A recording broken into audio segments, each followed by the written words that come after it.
والعاقبۃ للمتقین والصلاۃ والسلام علی سید الانبیاء والمرسلین وعلی آلہ واصحابہ الطیبین الطاہرین اما بعد فاعوذ باللہ من الشیطان الرجیم بسم اللہ الرحمن الرحیم من یعمل سوءا یجز بہ صدق اللہ العظیم۔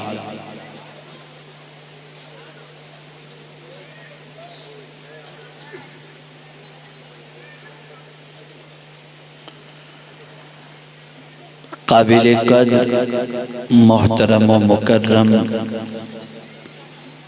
شہزادے مفتی اعظم اڑیسہ،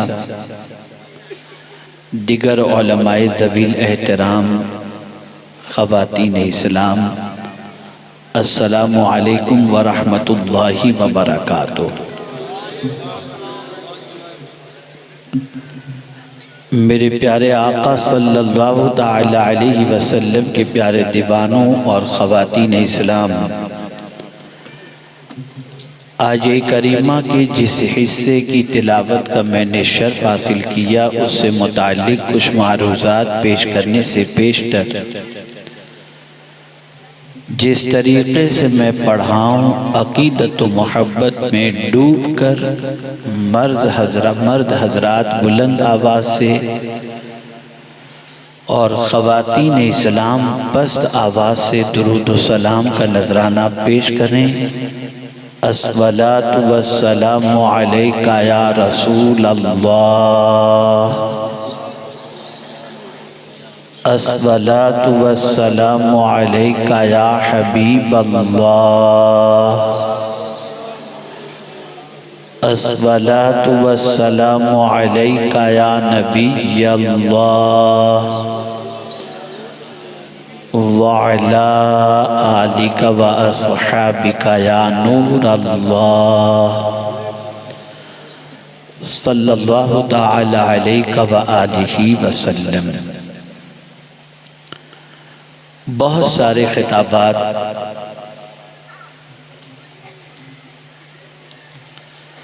ابھی تک آپ نے سماعت فرمائے۔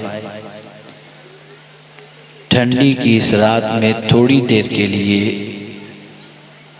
کافی رات کے گزرنے کے بعد میں بھی حاضر آیا ہوں، اور یہ دیکھ کر مجھے مسرت ہو رہی ہے کہ آپ بالکل چاق و چوبند رہتے ہوئے گفتگو سننے کی کوشش کر رہے ہیں۔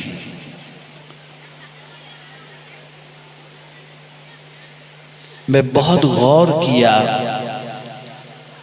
بہت میں نے کوشش کی، تو اس نتیجے پر پہنچا کہ آپ کو یہ باتیں آج بتا دوں جو بتانے والا ہوں۔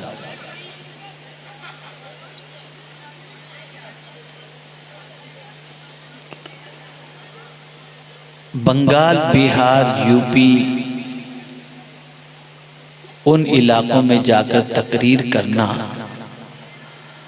بس ایسا ہی ہوتا ہے جیسے کسی میلے میں جا کر کے انٹرٹینمنٹ کر کے آ جانا، اس لیے کہ لوگ یہ سمجھتے ہیں کہ گاؤں کا جلسہ ہے، چلو سب ملیں گے چلتے ہیں۔ جیسا کہ ابھی آپ وہاں سے آواز سن رہے ہیں، پیچھے سے شور شرابے کی آواز ہے۔ اگر میں اس وقت آپ کے سامنے یہ کہوں کہ قرآن پڑھا کرو،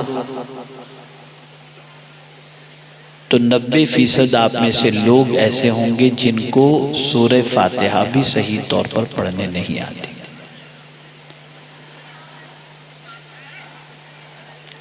لیکن میں یہ ضرور کہوں گا کہ آپ نماز پڑھو، روزے رکھو، حج، زکوٰۃ، ان ساری چیزوں کی ادائیگی کا خیال کرو۔ اگر منتظمین میں سے کوئی صاحب باہر والوں کو ذرا چپ کرا دے تو بڑی نوازش ہوگی۔ ایک مرتبہ درود شریف پڑھ لیں۔ اللہم صلی علی سیدنا و مولانا محمد معدن الجود والکرم وآلہ وصحابہ وبارک وسلم صلاة و سلاما علیکہ یا سیدی یا رسول اللہ صلی اللہ تعالی علیہ وسلم۔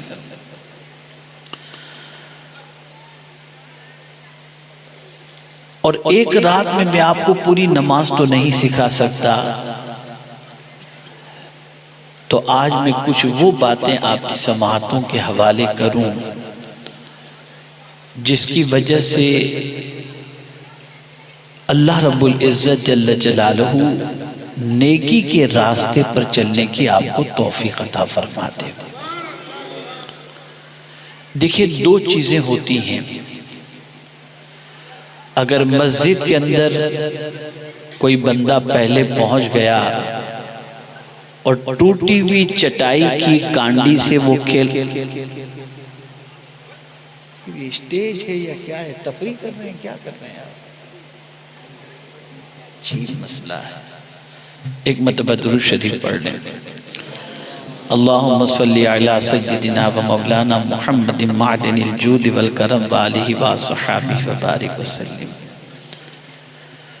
ٹوٹی ہوئی چٹائی سے اگر کوئی بچہ کھیل رہا ہے اور آپ اس سے جا کر کے کہیں کہ چٹائی سے مت کھیلو، گناہ ہے، وہ تھوڑی دیر کے لیے رک جائے گا،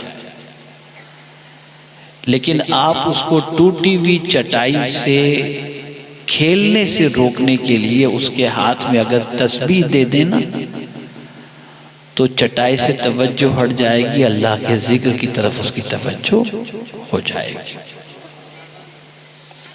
اس وقت سب سے بڑی پریشانی یہ ہے کہ کیا دینی لباس، کیا دینی وضاقتہ، چاہے وہ برقع پوش خواتین ہوں یا داڑھی والے مرد ہوں، الا ماشاءاللہ شاید ہی کوئی گناہوں سے بچتا ہوا دکھائی دے۔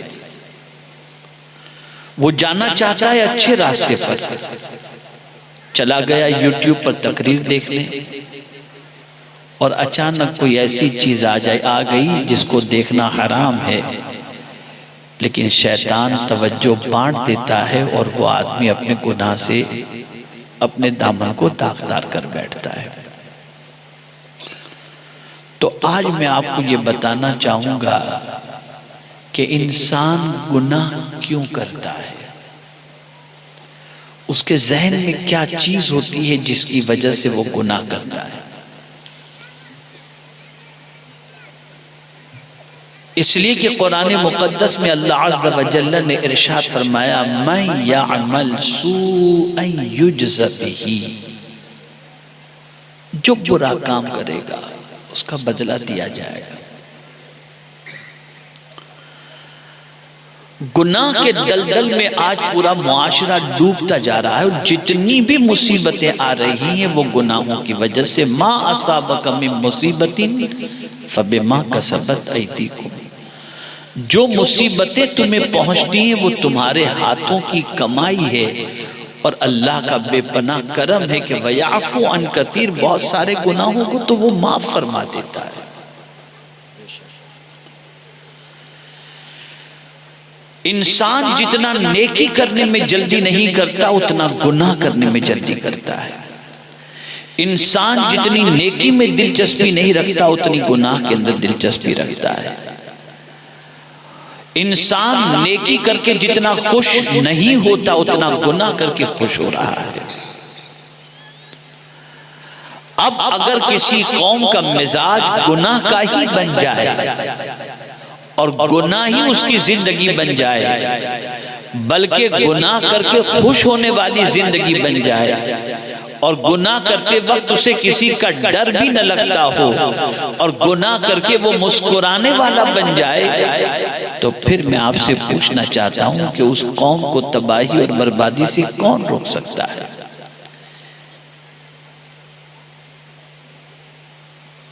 مرد ہو یا خواتین، گناہ کرتے کیوں ہیں؟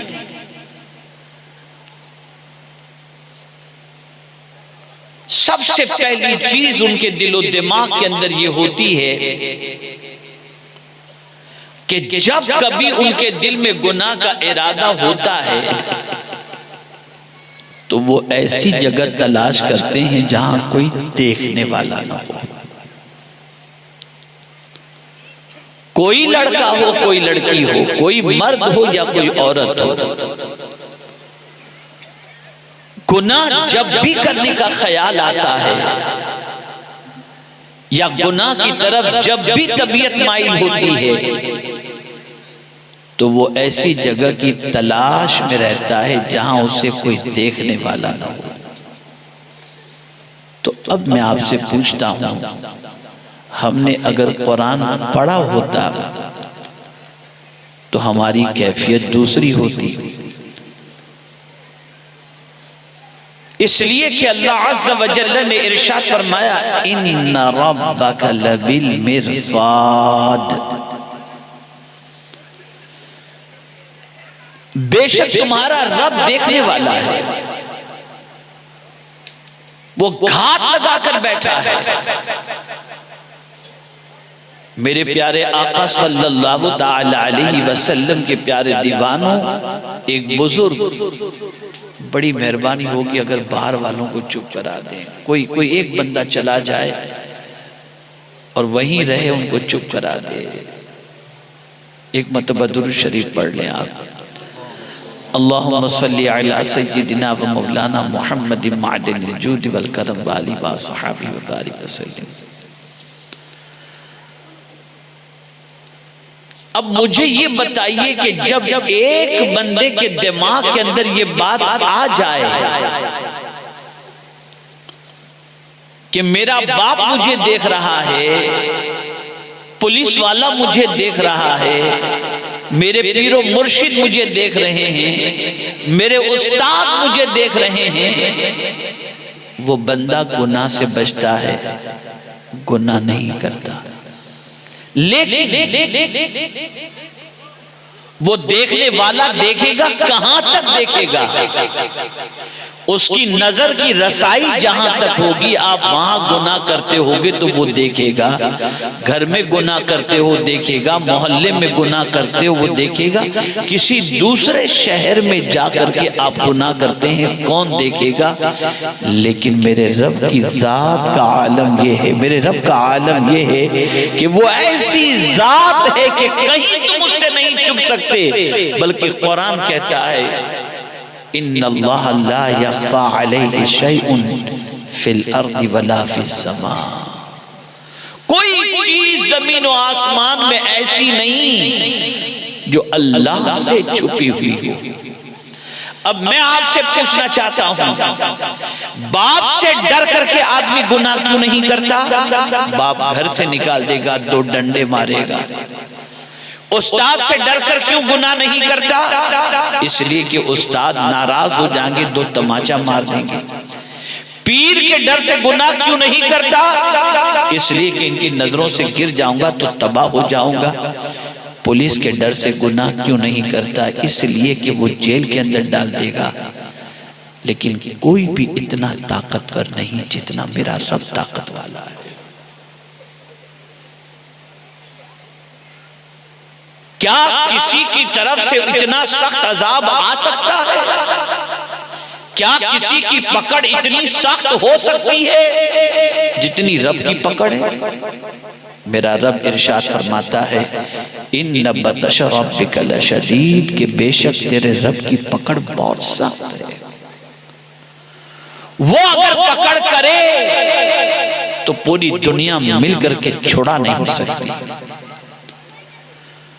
اے رسول اعظم صلی اللہ تعالی علیہ وسلم کے پیارے دیوانوں، ایک بزرگ ایک اپنے مرید سے بے پناہ محبت فرماتے تھے، تو دوسرے مریدوں کا حال یہ تھا کہ اس مرید سے محبت کی وجہ سے پیر صاحب کے وہ اندر سے کڑتے تھے، جلتے تھے اور کہتے تھے پتہ نہیں حضرت اس سے اتنی محبت کیوں کرتے ہیں. پیر صاحب تھے، بڑے بزرگ تھے، ولی کامل تھے. تو انہوں نے اس محبت کی وجہ بتانے کے لیے سارے مریدوں کو ایک ایک پرندہ دے دیا اور فرمایا جاؤ ایسی جگہ جا کر کے ذبح کرو جہاں کوئی دیکھنے والا نہ ہو، اور اس مرید کو بھی دیا جس سے وہ محبت کرتے تھے۔ سارے مرید گئے، کوئی پہاڑ کے پیچھے، کوئی دیوار کے پیچھے، کوئی درخت کے پیچھے، کوئی جنگل و بیابان میں، وہاں جا کر کے اس پرندے کو ذبح کر کے حضرت کی بارگاہ میں حاضر آئے اور کہا حضور میں نے ایسی جگہ پرندے کو ذبح کیا جہاں کوئی دیکھنے والا نہ ہو، لیکن چہیتا جو مرید تھا وہ زندہ پرندہ لے کر کے حاضر ہو گیا، اس نے ذبح نہیں کیا تھا۔ پیر صاحب نے پوچھا تو نے ذبح نہیں کیا؟ کہا حضور کوئی ایسی جگہ نہ تھی جہاں خدا دیکھنے والا، میں کہیں بھی جاتا مجھے لگا میرا مولا مجھے دیکھ رہا ہے، میرا رب مجھے دیکھ رہا ہے۔ تو جب دیکھنے والی خدا کی ذات تھی تو پھر مجھ میں ہمت نہیں ہوئی، اس لیے کہ آپ نے فرمایا تھا ایسی جگہ جا کر ذبح کرو جہاں کوئی دیکھنے والا نہ ہو۔ جب اس مرید خاص نے اپنی وجہ بیان فرمائی ذبح نہ کرنے کی تو سارے مریدوں نے اعتراف کر لیا کہ یقیناً حضرت جو اس سے محبت کرتے ہیں اس کی وجہ ہمیں سمجھ میں آ گئی۔ کہاں جاؤ گے گناہ کر کے، گناہ کرنے؟ زمین کا کون سا خطہ ایسا ہے جہاں جا کر تم گناہ کر سکو؟ اللہ سے کون چھپ سکتا ہے؟ اللہ سے کون بھاگ سکتا ہے؟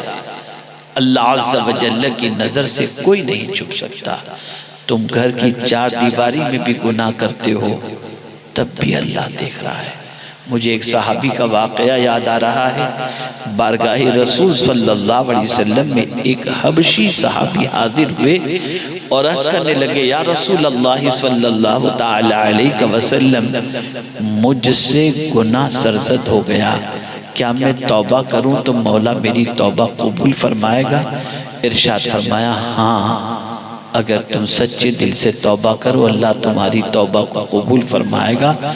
انہوں نے توبہ کی اور اس کے بعد آقا کریم صلی اللہ علیہ وسلم سے عرض کرتے حضور کیا مجھے گناہ کرتے میرے رب نے دیکھ لیا ہے؟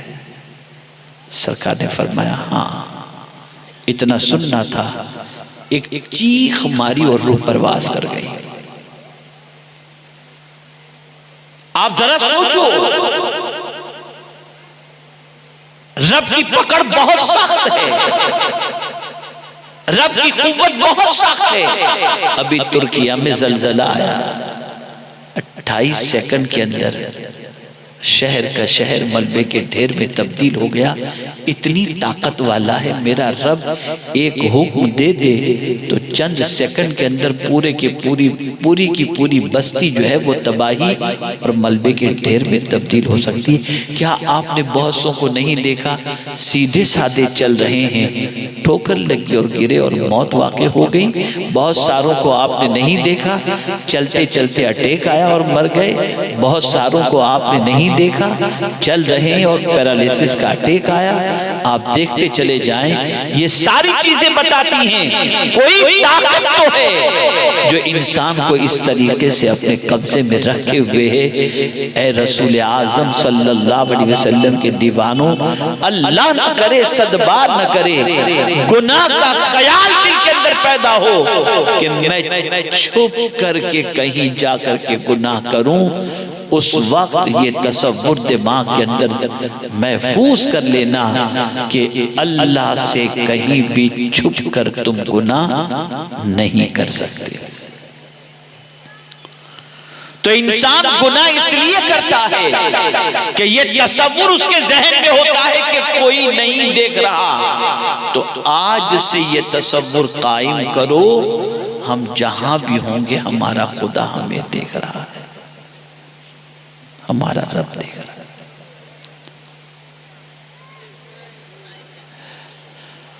دوسرا تصور انسان کے ذہن میں کیا آتا ہے گناہ کرنے کے سلسلے میں؟ کسی کو پتہ نہیں، وہ سمجھتا ہے کسی کو پتہ نہیں وہ گناہ کرتا ہے۔ مثال کے طور پر بہت سارے منچلے جوان ہوتے ہیں، بسوں میں لڑکیوں کو چھیڑتے ہیں، راہ چلتے ہوئے لڑکیوں کو چھیڑتے ہیں، کالج میں لڑکیوں کو چھیڑتے ہیں، آوارہ گردی کرتے ہیں اور سمجھتے ہیں کسی کو خبر نہیں۔ اسی طریقے سے واٹس ایپ، فیس بک، ٹویٹر، اس کے ذریعے انسان گناہ کرتا ہے اور سمجھتا ہے کہ کسی کو خبر نہیں، کوئی نہیں جانتا اس کے بارے میں۔ لیکن اگر اس کے ذہن کے اندر قرآن کی آیت ہوتی تو کبھی وہ گناہ نہ کرتا، اس لیے کہ اس کا دل کہتا کسی کو خبر ہو یا نہ ہو، کوئی جانتا ہو یا نہ جانتا ہو، میرا مولا جانتا ہے۔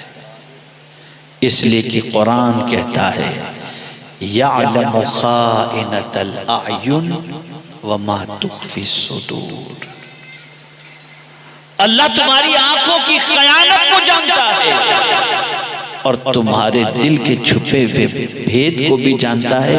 تمہارے دل میں کیا ہے اللہ سے چھپا ہوا نہیں۔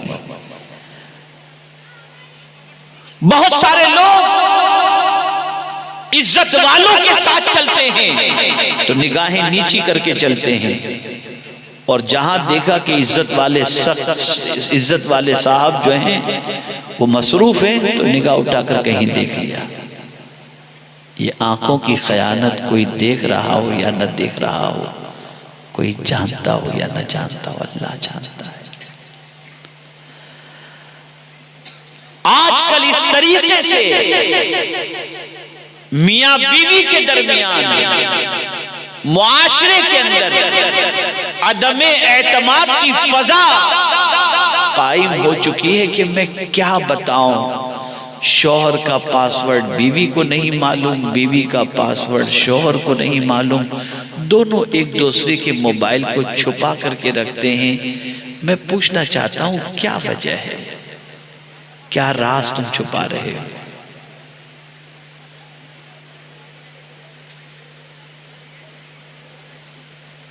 ایک دوسرے سے تو راز چھپا سکتے ہو، اللہ سے نہیں چھپا سکتے۔ اللہ سب جانتا ہے،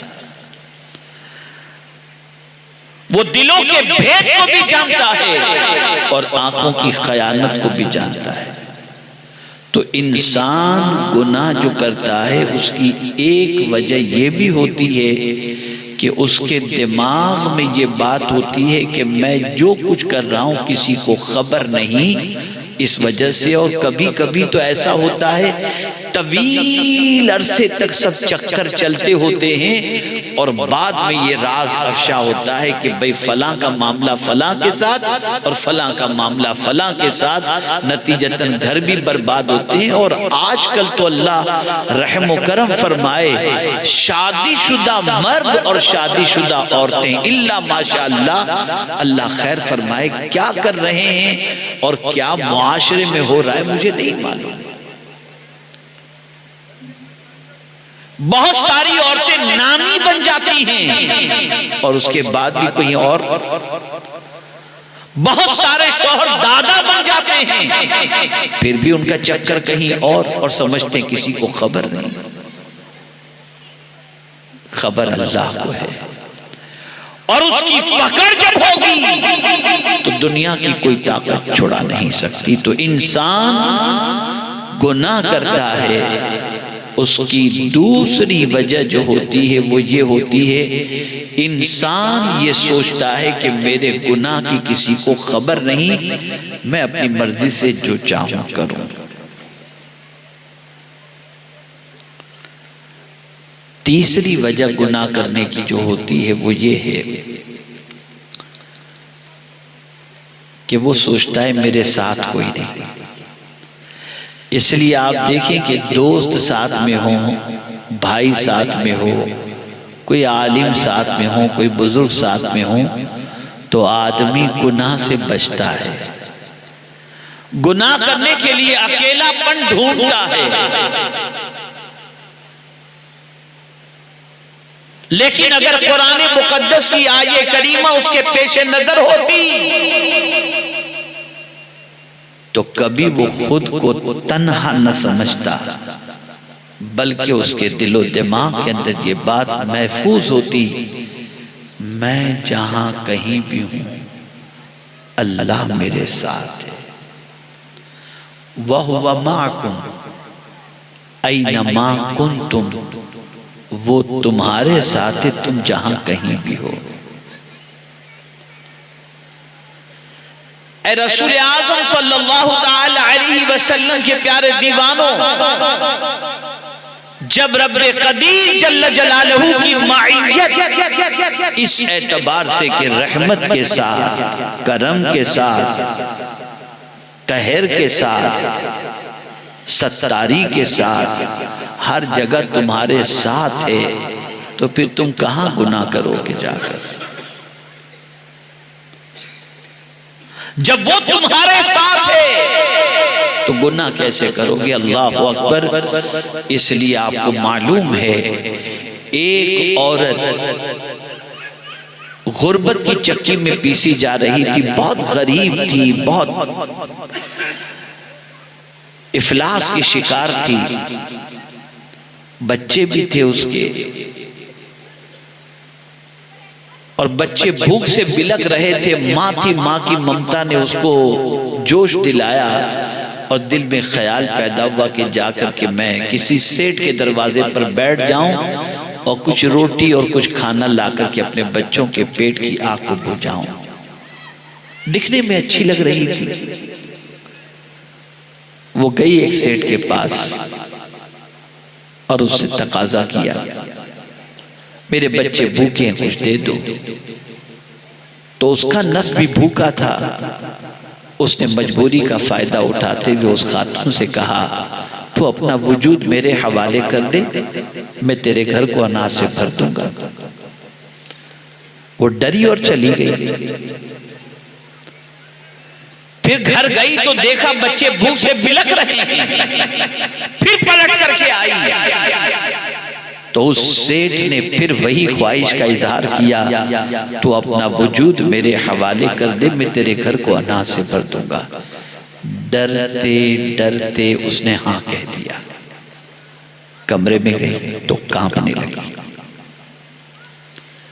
اس سیٹھ نے پوچھا خاتون کیا بات ہے کہ تو کانپ رہی ہے، کیوں ڈر رہی ہے، تو تیرا بدن کیوں کانپ رہا ہے؟ قربان جائیے اس خاتون کے جواب پر، عرض کرتی ہے قیامت میں اگر خدا کے سامنے حاضر ہو جاؤں اور اس وقت جب میں حاضر ہوں گی تو میرا مولا مجھ سے اس جرم کے بارے میں سوال کرے گا تو میں کیا جواب دوں گی؟ بس اتنا سننا تھا۔ سیٹھ کی آنکھوں کے سامنے سے پردے ہٹے اور ایک جملہ اس کی زبان سے نکلا، تو بھوکی پیٹ والی ہو کر اللہ سے اتنا ڈرتی ہے اور میں آسودہ ہو کر اللہ سے نہ ڈروں؟ اے اللہ مجھے معاف فرما دے، اب کسی عورت پر غلط نگاہ نہیں ڈالوں گا۔ اور یہ کہتے ہوئے اس خاتون سے کہتا ہے تو جا، میں تیرے گھر میں سارا اناج بھجوا دوں گا۔ یہ عورت تھی، یہ خاتون تھی۔ آج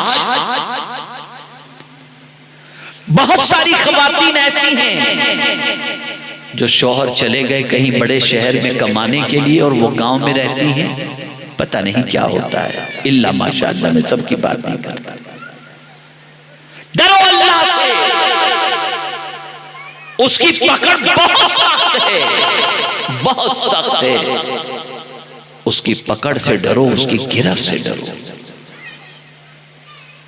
اے رسول اعظم صلی اللہ تعالی علیہ وسلم کے دیوانوں،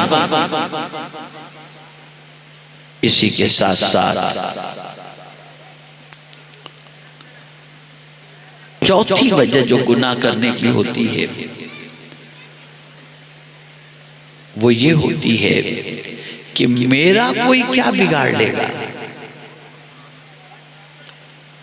آدمی سوچتا ہے میرا کوئی کیا بگاڑ لے گا، من میرا، جیون میرا، زندگی میری، وجود میرا، میں جو چاہوں کروں۔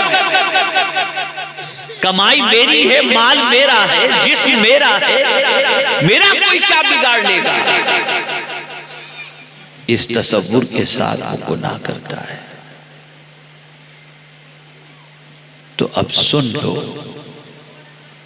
اللہ عز و جل اس بندے کو پھر اچانک پکڑتا ہے۔ بغتہ کا لفظ قرآن شریف میں آیا، وَأَنْتُمْ لَا تَشْعُرُونَ، اور تمہیں خبر بھی نہیں ہوگی۔ اس بندے کو کچھ بھی معلوم نہیں ہوتا، وہ خرمستی کے اندر گم ہے، وہ عیش و عشرت میں ڈوبا ہوا ہے، گناہوں میں زندگی گزار رہا ہے، اور سمجھتا ہے میرا کوئی کیا بگاڑ لے گا۔ اور اسی میں اچانک اللہ کی طرف سے پکڑ ہوتی ہے، اور اس کے سارے ارمان زمین میں دفن ہو جاتے ہیں۔ اور قرآن کہتا ہے کہ اللہ جیسی پکڑ کس کی ہو سکتی ہے؟ لا اعذبہ احدا،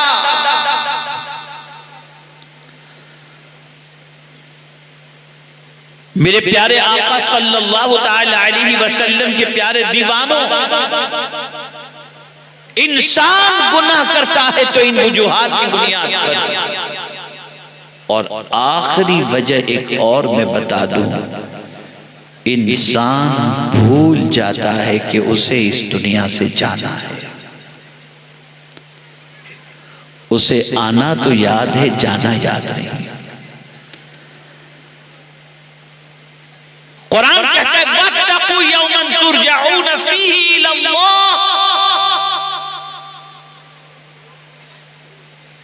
اس دن سے ڈرو جب تم اللہ کی طرف تم پلٹ کر کے جاؤ گے، اس دن سے ڈرو۔ اب میں پوچھنا چاہتا ہوں، ہے کوئی جو آپ کے ساتھ قبر میں آپ کے سوال کے جواب دینے کے لیے پہنچے؟ ہے کوئی جو قبر کی تاریکی کو دور کرنے کے لیے آپ کے لیے ہائیلوجن کا انتظام کر دے یا جنریٹر کا انتظام کر دے؟ ایک باپ بھی اپنے بچے کے ساتھ سوائے کفن کے کچھ نہیں بھیجتا، جانتا ہے میرا بیٹا بغیر گدے کے نہیں سوتا تھا، بغیر اے سی کے نہیں سوتا تھا، لیکن وہ باپ بھی اپنے بیٹے کو صرف کفن دے کر کے قبر کے حوالے کر کے چلا آتا ہے۔ کوئی نہیں آتا قبر کے اندر، نہ پنکھا لے جا سکتے ہو،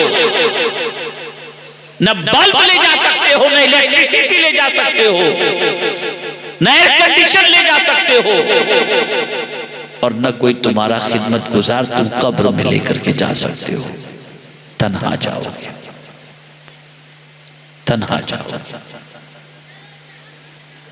بندہ جب بھول جاتا ہے کہ اللہ کی طرف پلٹنا ہے، تب بندہ گناہ کرتا ہے۔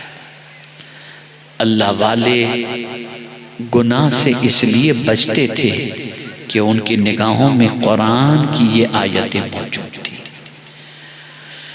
وہ تنہائی میں بھی گناہ نہیں کرتے تھے، وہ مجمع میں بھی گناہ نہیں کرتے تھے، اور اسی کے ساتھ ساتھ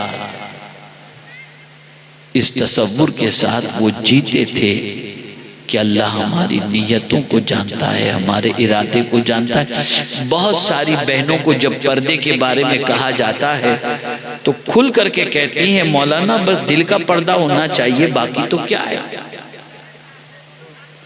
العیاذ باللہ۔ اور بہت ساری خواتین بہت سارے پیروں کے ہاتھ پہ دباتی ہیں اور سمجھتی ہیں اس سے ان کو ثواب ملے گا، نجات ملے گی، فائدہ ملے گا۔ یاد رکھیں کوئی بھی پیر مصطفیٰ جان رحمت جیسا پاک نہیں ہو سکتا، اور حدیث شریف سے ثابت ہے کہ آقا کریم صلی اللہ علیہ وسلم نے کسی غیر محرم کو کبھی چھوا نہیں، نہ اس کا ہاتھ اپنے ہاتھ میں لے کر کبھی بیعت کی۔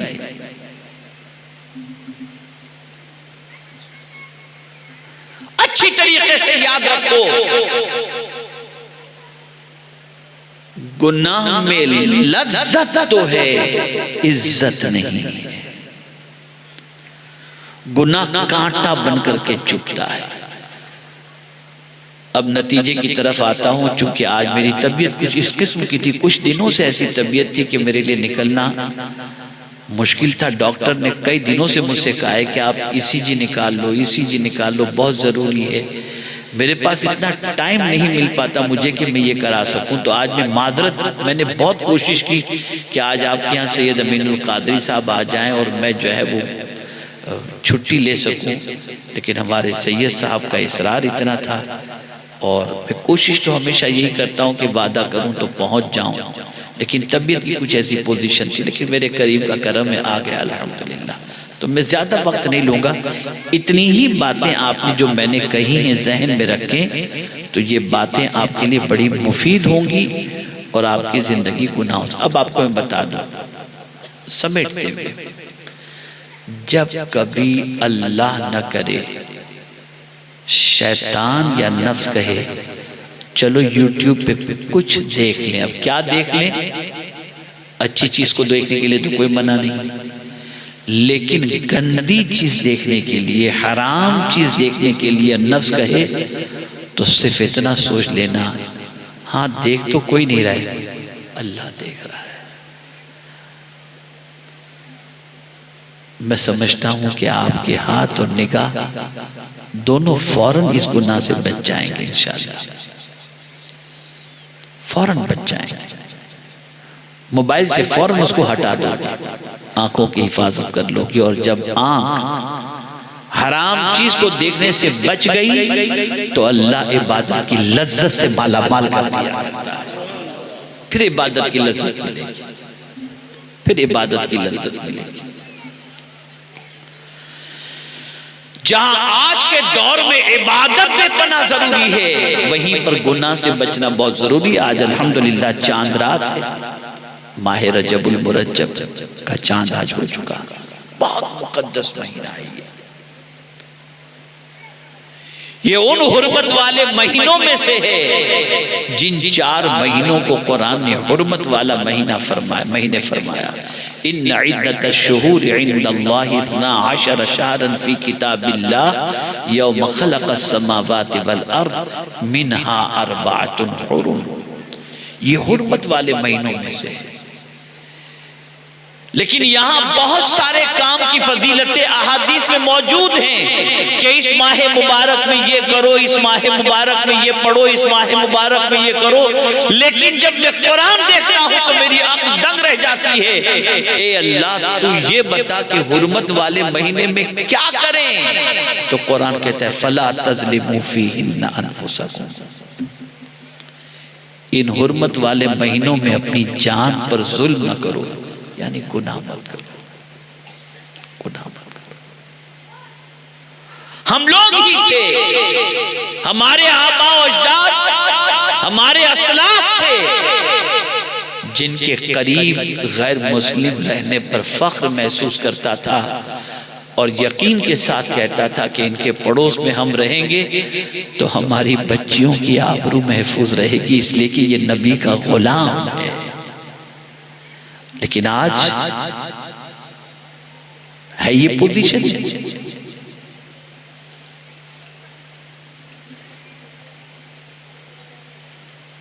ڈرو اللہ سے، اپنے دل میں خوف پیدا کرو اپنے پروردگار کا. اور ساتھ ہی ساتھ یہ بھی بتا دوں، جس کانفرنس کا نام آپ نے آمد مصطفیٰ صلی اللہ علیہ وسلم کانفرنس رکھا ہے، حضور آئے کیوں اور سارے انبیاء آئے کیوں اور انہوں نے کس چیز پر سب سے زیادہ محنت کی؟ تو قرآن کہتا ہے وَلَا تُفْسِدُوا فِي الْأَرْضِ بَعْدَ إِصْلَاحِهَا. زمین پر اصلاح کے بعد بگاڑ پیدا مت کرو. حضور صلی اللہ علیہ وسلم یہی چاہتے تھے اور سارے انبیاء نے یہ کوشش کی کہ انسان کا رشتہ گناہ سے ٹوٹے اور خدا سے جڑ جائے.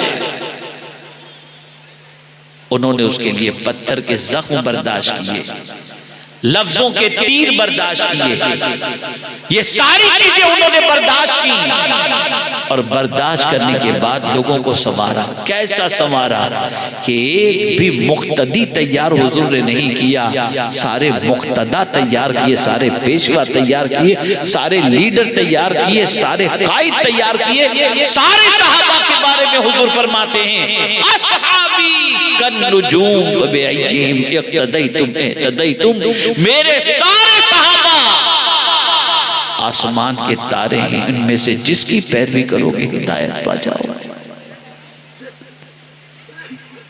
تو آج خواتین سے بھی میرا پیغام، خواتین کو بھی یہی ہے اور مردوں کو بھی یہی ہے، بچوں گناہ سے ڈرو، اللہ سے۔ اگر کوئی بچ جائے گناہ سے، اگر کوئی رک جائے گناہ سے، تو ذہن میں شاید یہ خیال پیدا ہو کہ نیکی کرنے والوں کو تو جنت ملے گی، گناہ سے بچنے والے کو کیا ملے گا؟ تو میرے کریم نے فرمایا ان تجتنبوا کبائر ما تنہون عنہ نکفر عنکم سیئاتکم وندخلکم مدخلا کریما۔ اگر تم کبیرہ گناہوں سے بچو تو یہی بچنا چھوٹے گناہوں کا کفارہ بن جائے گا، اور اللہ فرماتے ہیں وندخلکم مدخلا کریما، ہم تم کو عزت والے گھر میں داخل کر دیں گے، اور وہ عزت والا گھر جنت ہے۔ اور جسے اللہ جنت کے اندر داخل فرما دے اسے جنت سے کوئی نہیں نکال سکتا۔ تو آج گناہ سے بچنے کا ارادہ کرو، اس ماہ مبارک میں کثرت سے توبہ کرو، اور نمازوں کی پابندی کرو، نیکیوں کے راستے پر چلو، ظاہر میں باطن میں چھپ کر کسی بھی طریقے سے تنہائی کے اندر رات کی تاریکی میں گناہ کرنے سے بچو، کہ کہیں بھی تم اللہ سے چھپ نہیں سکتے۔ اللہ عز و جل کہیں بھی تم گناہ کرو وہ دیکھ رہا ہے، اور اس کی پکڑ بہت سخت ہے، اور جو گناہ سے بچ جاتا ہے وہ مصیبت سے بچ جاتا ہے، جو گناہ سے بچ جاتا ہے، جو وہ بری موت سے بچ جاتا ہے، جو گناہ سے بچ جاتا ہے اللہ تعالیٰ اس کو عزت عطا کرتا ہے، جو گناہ سے بچ جاتا ہے اللہ تعالیٰ اس کو وقار عطا کرتا ہے، جو گناہ سے بچ جاتا ہے اللہ تعالیٰ اس کے رزق میں کشادگی عطا فرماتا ہے، اور سب سے بڑی بات یہ ہے جو گناہ سے بچ جاتا ہے اللہ اس کے دل کو سکون سے مالا مال کر دیا کرتا ہے۔ تو آج زیادہ وقت لیے بغیر میں انہی کلمات خیر کو آپ کی سماعتوں کے حوالے کر کے جو کہ میں نے عرض کیا، میں اپنی گفتگو کو ختم کرنے کی کوشش کرتا ہوں۔ اس میں کوئی شک نہیں، حالات جو ہیں وہ کسی سے چھپے نہیں، لیکن قرآن نے واضح لفظوں میں کہہ دیا اگر تم اپنے حالات بہتر کرنا چاہتے ہو کہ تمہارے حالات اچھے ہو جائیں، تو اس کو اچھا کرنے کے لیے تمہیں اسٹارٹ لینا ہوگا اپنے حالات کے سلسلے میں، یعنی اپنی ذات کے سلسلے میں۔ تم خود کو درست کر لو، اللہ تمہارے حالات کو درست کر لو۔ اگر خود کو تم نے درست نہیں کیا تو حالات درست نہیں ہو سکتے۔ ایک آخری بات مجھے یاد آ گئی، شاید کہ سمجھ میں بات آ جائے۔ اب اسلام صرف زبان پر رہ گیا۔ میں آپ کو یقین کے ساتھ کہتا ہوں کہ ابھی آبزرویشن میرے سامنے آیا تھا کچھ مہینوں پہلے، ہندوستان کے 50% مسلمان پہلا کلمہ بھی نہیں جانتے، پہلا کلمہ۔ اور اس کی دلیل میں آپ کو بتاؤں کہ جب کبھی ہم نکاح پڑھانے کے لیے جاتے ہیں اور دولہے کو پہلا کلمہ پڑھنے کے لیے کہتے ہیں، اعراب کی اتنی غلطیاں ہوتی ہیں اور اتنا غلط پڑتا ہے کہ اسے کس اعتبار سے ہم کہیں کہ یار یہ کیسا مسلمان ہے۔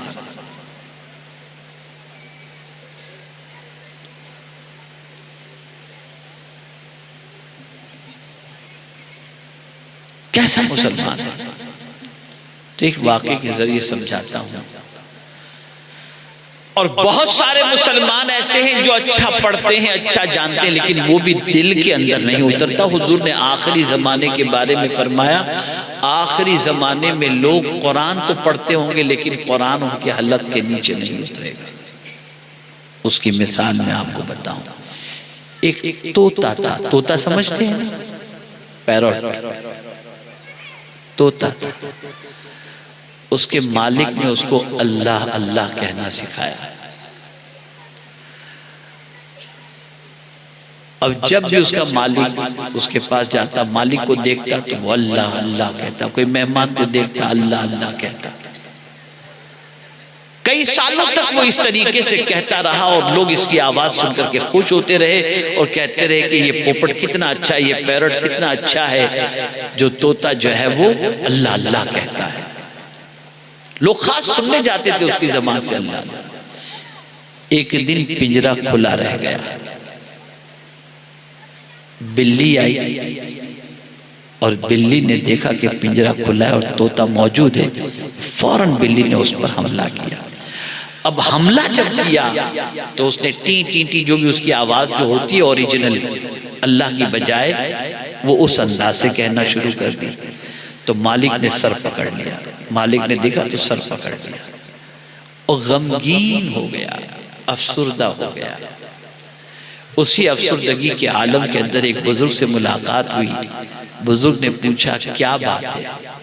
کہا حضور کیا بتاؤں، پوری زندگی میں نے میرے طوطے کو اللہ اللہ سکھایا اور جب اس کے اوپر بلی نے حملہ کیا تو مرنے سے پہلے اس نے اپنی اصلی آواز بولنا شروع کر دیا، ٹی ٹی ٹی ٹی کرنا شروع کر دیا اس نے.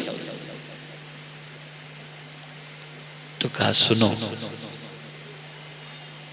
معاملہ دراصل یہ تھا کہ اس کی زبان پر تو اللہ تھا، دل میں اللہ نہیں اترا تھا. اور دل کی کیفیت جو ہوتی ہے نا وہی مصیبت کے وقت اس کی ہو جاتی ہے. اس لیے آدمی کو پہچاننا ہو تو غصے کے وقت پہچانو اس کے اخلاق، تب آپ کو سمجھ میں آئیں گے کہ یہ کیسا ہے. ہم لوگوں کا حال بھی اللہ معاف فرمائے، بس جیسے تیسے بس وہ فارملٹی کے ساتھ نماز پڑھے سب بس. یہاں جھانک کر کے دیکھیں کہ کیا ہے. سرکار حضور مفتی اعظم ہند علیہ الرحمت والرضوان جب لیٹتے تھے چارپائی پر، تب بھی اگر ان کے قریب کوئی بیٹھا ہوتا تو ان کے قلب سے ذکر الہی کی آواز آیا کرتی تھی. ذکر الہی کی آواز. اللہ اور اسلام یہ ہمارے دل میں نہیں اترا ہے.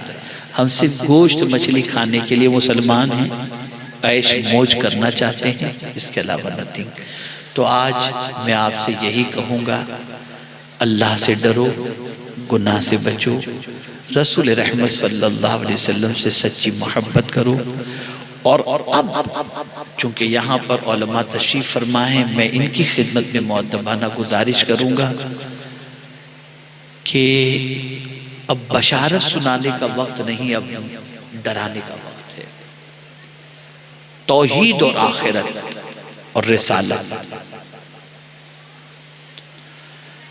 جو کیفیت مکی دور کے اندر انسانوں کی تھی اور ان کو حضور صلی اللہ علیہ وسلم جس طرح سے پکا مسلمان بنائے، توحید، رسالت، آخرت، بعث بعد الموت. ساری عبادتوں کا حکم سوائے نماز کے ہجرت کے بعد ہوا.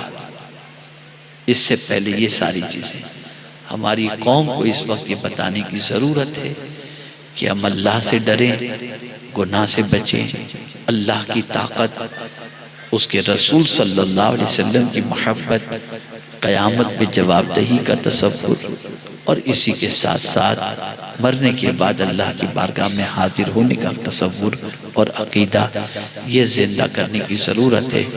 اللہ رب العزت جل جلالہ اس محفل کو اپنی بارگاہ میں قبول فرمائے اور ہم سب کو نماز پنجگانہ پابندی سے پڑھنے کے ساتھ ساتھ دین کو صحیح معنوں میں سمجھنے کی توفیق عطا فرمائے، اللہ اور اس کے رسول کی اطاعت کی توفیق نصیب فرمائے، اللہ اور اس کے رسول کی نافرمانی سے بچنے کی توفیق عطا فرمائے۔ اور اسی کے ساتھ ساتھ میں ان لوگوں سے گزارش کروں گا جو اس مجمع کے اندر تھوڑا سا پیسہ رکھتے ہیں، دولت رکھتے ہیں، ان سے میری گزارش ہے کہ اپنی گلی محلے کے اندر چھوٹے چھوٹے مکتب کھولو جس میں بچے آئیں، قرآن سیکھیں، دین سیکھیں اور چلے جائیں۔ ورنہ یاد رکھیے گا آپ کے مرنے کے بعد آپ کا بچہ آپ کے لیے مغفرت کی دعا بھی نہیں کر سکے گا، اس لیے کہ اس کو نماز جنازہ کی دعا ہی نہیں معلوم ہوگی۔ اس لیے ضرورت ہے اپنی دولت کو بے جا خرچ کرنے کی بجائے آپ گلی کوچوں کے اندر مکاتب قائم کریں، اور یہ مکاتب قائم کر کے آپ کہیں گے ہمارے مولانا پڑھاتے نہیں ہیں، ٹائم نہیں دیتے۔ میں آپ سے کہتا ہوں ٹائم بھی دیں گے، پڑھائیں گے بھی۔ آپ کو اللہ نے دولت دیا ہے، ان کو اللہ نے علم دیا ہے، آپ فراخ دلی کے ساتھ ان پر دولت خرچ کریں، ان کو پیٹ بھر کر کے تنخواہ عطا کریں، اور ان سے کہیں کہ آپ بچوں کو پڑھائیں۔ اور یہ بات یاد رکھیے گا کہ کبھی بھی یہ پیسہ آپ کا ضائع نہیں جائے گا، اللہ عز و جل اس کا 10 گنا آپ کو عطا فرمائے گا۔ آج الجامعۃ الاشرفیہ مبارک پور، اور اس الجامعۃ الاشرفیہ مبارک پور میں جو ہے تو اس مبارک پور کے باشندوں کو اللہ نے دولت سے نوازا ہے۔ اس کی ایک سب سے بڑی وجہ ہے وہ یہ ہے کہ وہاں کے طلبہ کسی نہ کسی کے گھر پہ کھانے کے لیے جاتے ہیں، اور لوگ اپنے گھر پر جو ہے کسی نہ کسی طالب علم کو بلاتے ہیں۔ شاید اب یہ سسٹم نہیں ہے، لیکن پہلے یہ سسٹم تھا، تو اللہ نے بہت نوازا، بے پناہ نوازا، بے انتہا نوازا۔ یاد رکھیں دین پر خرچ کرنے کے عوض کے اندر کبھی ضائع نہیں جاتا۔ آپ کوشش کریں اور اپنے بچوں کو دین سکھانے کی طرف مائل ہوں۔ اللہ تعالی ہم سب پر کرم کی نظر فرمائے۔ وَمَا عَلَيْنَا إِلَّا الْبَلَاغُ الْمُبِينُ۔ السلام علیکم ورحمۃ اللہ وبرکاتہ۔